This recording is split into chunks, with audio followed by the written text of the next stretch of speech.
Shalom everyone, it's your professional organizer Mariah, and we're back with another video on how to bring more shalom into your home.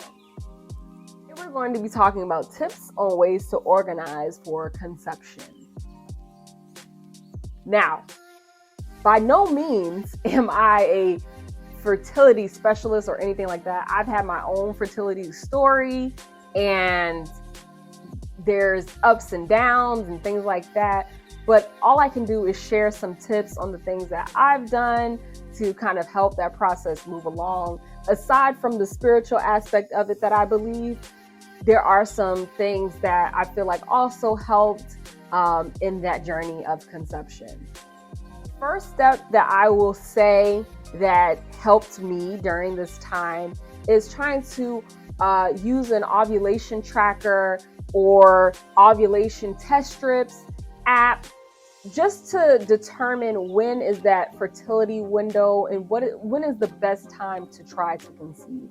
Like I said, some people use an app, period tracker app, and they also have a dual tracker for ovulation.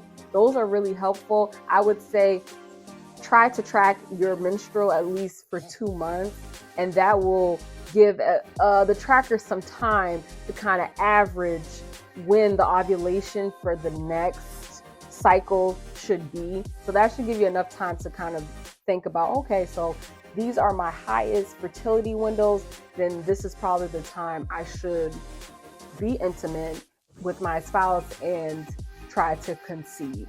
A lot of people, if they don't go that route, they might go that route of an app and also purchase some ovulation test strips to where you got to read directions because they're pretty similar, but some are different. Some come with cups, some you have to purchase cups or you bag, whatever the case is.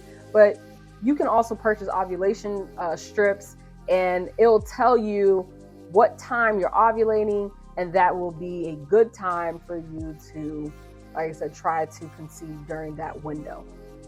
As I mentioned before with the ovulation strips or apps, it will identify for you. Now, these are just kind of guesses.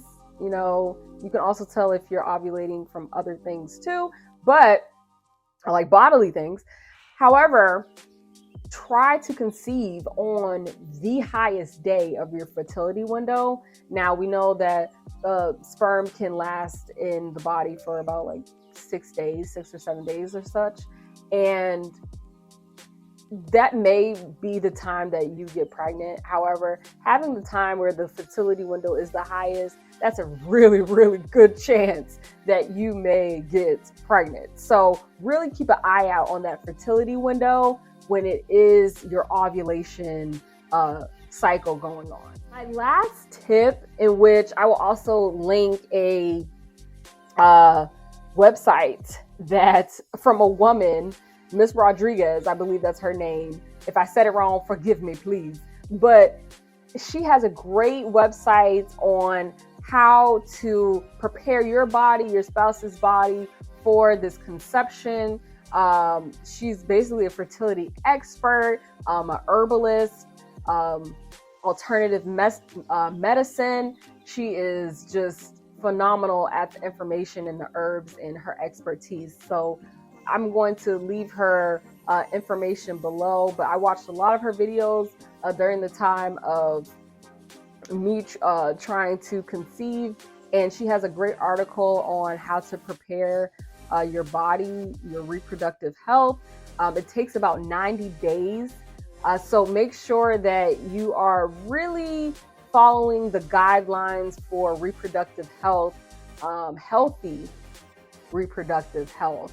What does that mean? And what do I need to do to prepare my egg or my sperm for conception? And she has a great article on that. Like I said, I will put that below, but diet needs to change. It's a whole lifestyle change. So people who are trying to have children, if you had miscarriages or anything like that, it's important to really take a in-depth look at the things that you were doing that time and some of the things that you may change. It might be that you might start taking an herb or some type of supplement It might be that you stop smoking. It might be that you stop drinking so heavily. It might be you exercise more, or you take in more water, or you try to balance your hormones, or you try to stop letting them people stress you out at work. Whatever it is, you will have to figure out, what is that I need to change, that I need to alter, so I can change my lifestyle so that I can have a better reproductive health. That wraps it up, everyone. Thank you so much for joining me on Living in Shalom. Remember to like, comment, subscribe to Living in Shalom on all platforms. And I want you to remember this one thing. If you're not living in Shalom, you're not living. All right, everyone. I'll see you next time. Bye-bye.